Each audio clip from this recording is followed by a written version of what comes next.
The Rand Paul phenomenon in Kentucky shows no sign of ebbing tonight as the Bowling Green ophthalmologist's double-digit lead continues over Secretary of State Trey Grayson. Paul says his message is behind his 16-point lead. I come from the Tea Party movement, and the Tea Party movement really feels like government's out of control, that we're being consumed by this debt.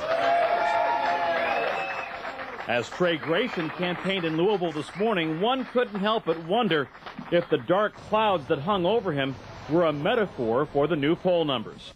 I can tell you that it's virtually unchanged from 1 month ago. We're seeing a very close race, a jump ball, if you will, and we're going to finish strong. And one of the things you're not going to see us do is quit, and you're not going to see our supporters quit.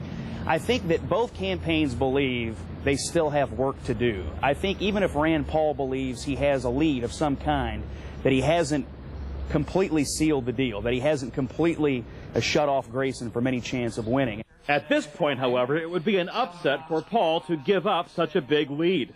About 1/3 of Kentucky's registered Republicans live in Louisville, where Rand Paul enjoys an 18-point lead.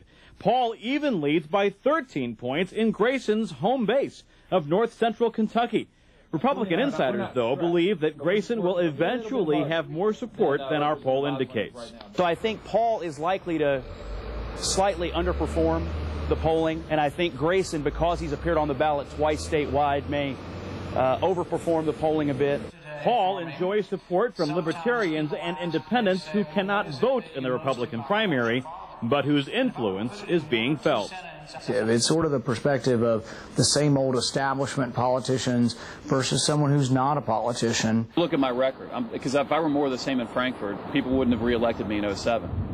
My record of cutting spending, of working across party lines to get stuff done, of speaking my mind when my leaders of my party were wrong, standing up to Senator McConnell.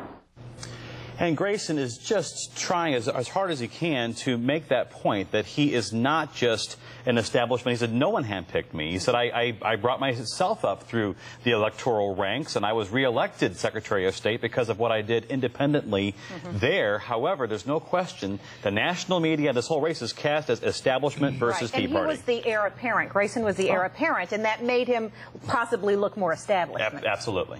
But you're saying in this poll right now, any chance at all that any ground can be made up in 1 week at time, or is this just across the board a huge lead for? It's a huge lead, and everyone you talk to say it's fairly insurmountable. It would be a big upset if in fact Trey Grayson was able to come back.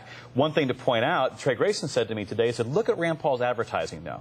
He said, if you're leading by 16 points, whatever it is, you're not going to run attack ads against your opponent. You're going to run, very positive ads. But Rand Paul is still, in fact, running attack ads against Trey Grayson. So Grayson says that suggests that Paul is concerned about Grayson's candidacy. But the Tea Party, clearly in Kentucky, has made inroads, but we have a closed primary. So can all of those folks who want to vote for Paul vote in the primary? In Indiana, they could have, because they have an open primary you can cross over. But in Kentucky, you have to be a registered Republican. You had to do that months ago.